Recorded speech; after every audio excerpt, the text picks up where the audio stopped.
moi qui ne peux pas être là parce que je n'ai pas le don d'ubiquité, je ne peux pas être à la fois cette journée et à Moscou sur le même thème, sur les migrants, sur les migrations. Et comment on peut être impliqué dans le soin aux migrants. Parce que le monde est en train de se transformer avec les migrations. Je vais dire, vous voyez, ça se passe sous nos yeux. Le monde entier s'est mis en marche. Nous, on voit sous nos yeux la traversée de la Méditerranée.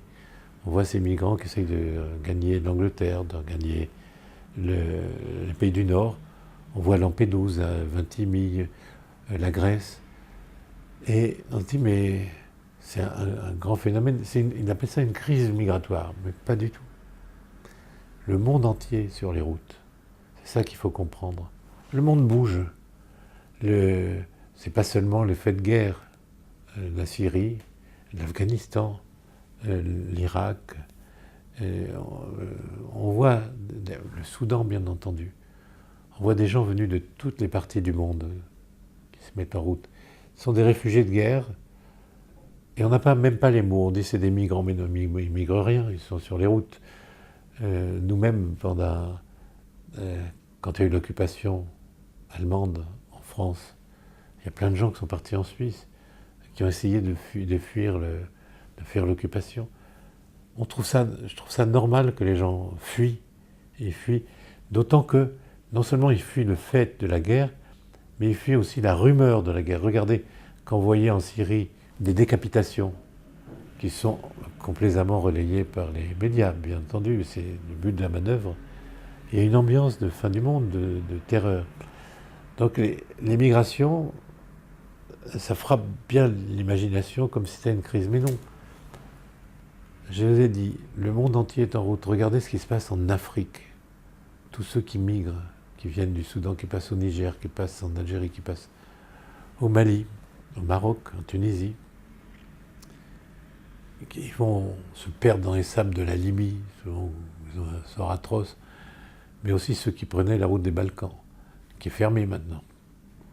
Et ben, ils essayent de trouver d'autres solutions par l'Espagne. Le monde bouge.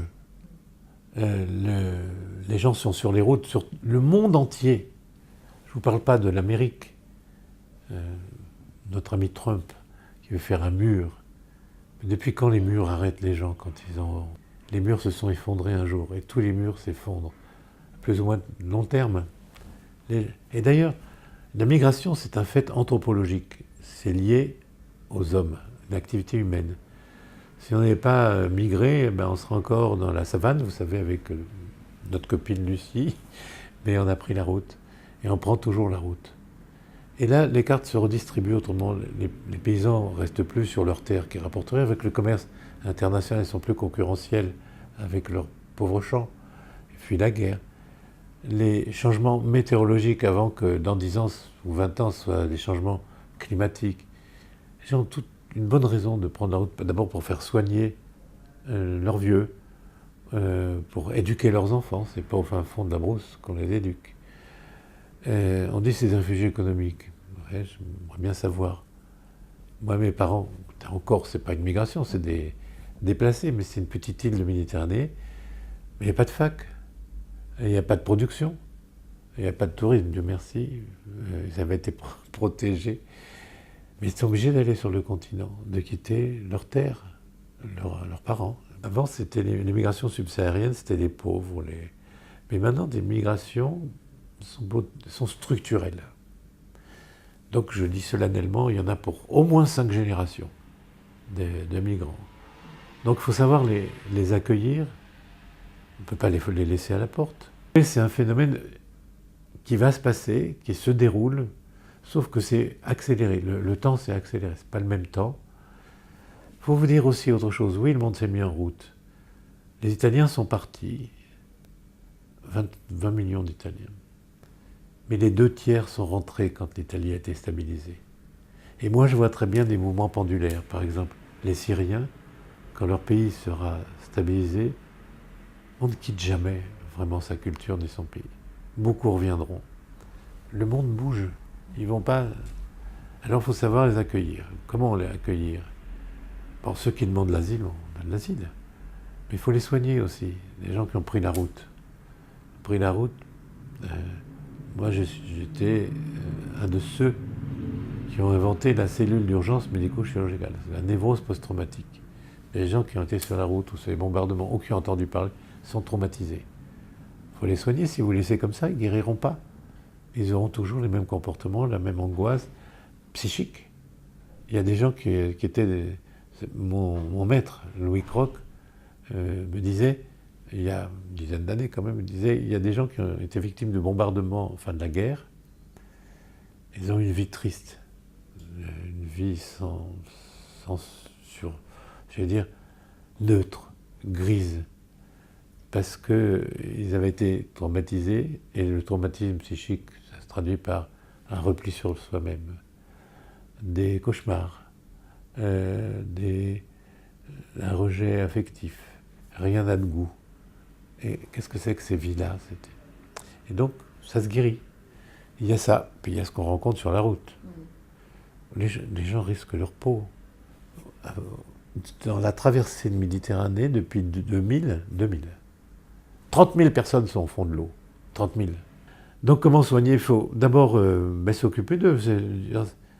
Au lieu de voir que c'est des encombrants sur les trottoirs de la Chapelle, essayer d'avoir... Mais les gens se sont mis, il est venu Jean Jaurès par exemple, les gens apportent de l'eau, ils apportent des sandwichs, spontanément. Évidemment, quand vous allez là, comme il n'y a pas de toilette, ça pue l'urine, ça pue... Mais il n'y a qu'à les installer quand même, parce que c'est des gens de passage. Je connais cette chanson, figurez-vous, on me l'a toujours dit, moi qui m'occupe des enfants des rues. Ah, vous faites un système dans la rue, donc vous faites un signal d'appel.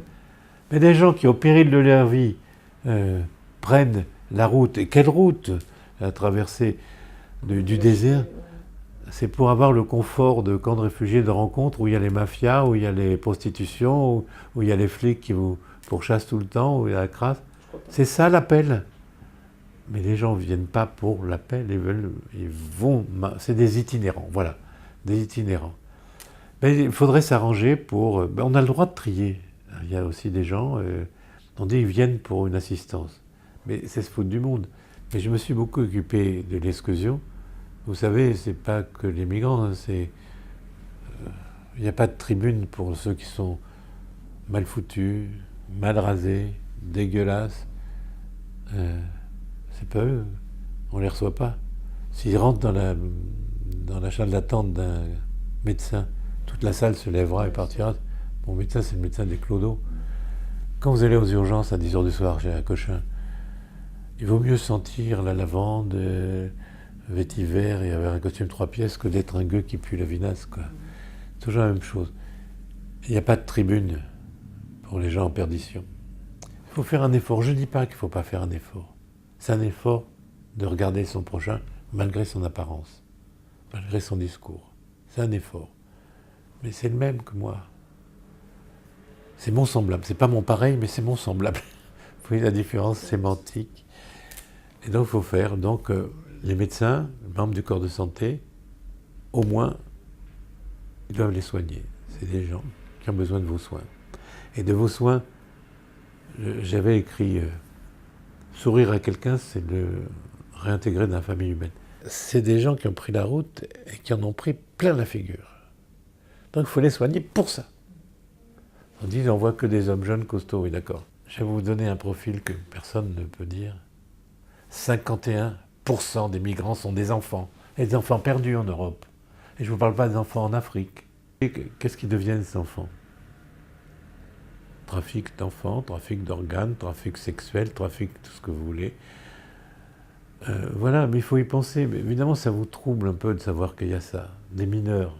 Mineurs, pour moi, les enfants, ça va jusqu'à 23 ans. Hein, des mineurs. Puis les femmes qui ont fait cette longue traversée. Avec quel compagnon de rencontre?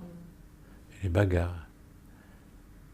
Il faut soigner les gens parce que c'est pas parce qu'il y a des migrants, parce que c'est des hommes, quoi, des hommes et des femmes. C'est un devoir. Devoir. Ils sont persécutés. Ils ne sont pas en sécurité. Faisons au moins quelque chose. Dans les camps de réfugiés, oui, vous risquez des épidémies de choléra. C'est épidémies qu'on fabrique. Mais autrement, non. Pourquoi vous aurez des pathologies monstrueuses de martiens? Ils ne viennent pas de Mars, ils viennent de pays qui avaient des infrastructures, des routes goudronnées, des dispensaires. Pas géniaux, mais plus ou moins achalandés, avec plus ou moins de corruption, plus ou moins de... Mais ils ne viennent pas de si loin que ça, ils ne viennent pas du fond des temps. Ils viennent du fond de l'espace, pas du temps. Et donc voilà, vous avez des pathologies, mais vous les trouvez aussi à Paris, hein, à des autochtones, parce qu'ils ne se font pas soigner, parce qu'ils ne savent pas où sont leurs possibilités. Il n'y a pas une pathologie, il y a une pathologie de la négligence des gens qui ne sont pas regardés, des gens qui restent sur le bord de la route. Pas besoin de venir du fin fond du monde, hein. Vous les avez là, en bas de chez vous. Donc bon, ouais, il faut soigner les migrants, mais ils ont les mêmes pathologies que vous, les mêmes peurs, sauf qu'ils sont exténués au bout de la route. Oui. Il faut le lire, c'est du livre de l'année. Donc vous voyez... Les enfants de la rue livrent à eux-mêmes. Oui, mais les enfants veulent vivre, vous savez, alors c'est la colle, c'est tout ce qui est psychotrope, tout ce qui est exploitation, quoi. Il y a un gars qui s'appelait Woolworth, XVIIe siècle, qui disait « L'enfant est le père de l'homme ». Je trouve que c'est une belle formule, ça. Mon service social est au Liban, il est au Maroc, il est en Algérie, en Tunisie, en Égypte, au Mali, au Sénégal, au Congo, à Moscou. Mais petit à petit, ça s'arrange. Parce qu'à force de titiller les gens, c'est les plaidoyers, dans le fond, quand vous avez une crédibilité parce que vous travaillez sur le terrain, vous finissez par entendre des bouches des politiques. Je donne de leçons à personne. Quand vous êtes sur le terrain, on est légitimé par le terrain, vous savez. Parce que des gens intelligents, il y en a plein en France, qui font des tribunes à vous fendre le cœur. Les gens qui font, il n'y en a pas des masses. J'envoie une locomotive, une petite jeune fille franco-marocaine qui, quand elle se met en route, il n'y a rien qui l'arrête. Elle a le sens de son devoir. Dire qu'elle est proactive, ça, tant qu'on ne l'a pas vue, quand on ne l'a pas vue à l'action, elle est géniale. Et j'ai la chance d'être entouré de petites guerrières comme ça. Et je dis guerrières parce que les premiers temps de MSF, c'était, vous savez, les durs à cuire, les machins. Mais ils se racontaient une histoire. Les filles ne se racontent pas d'histoire, elles y vont. Peut-être une question d'hormones, allez savoir.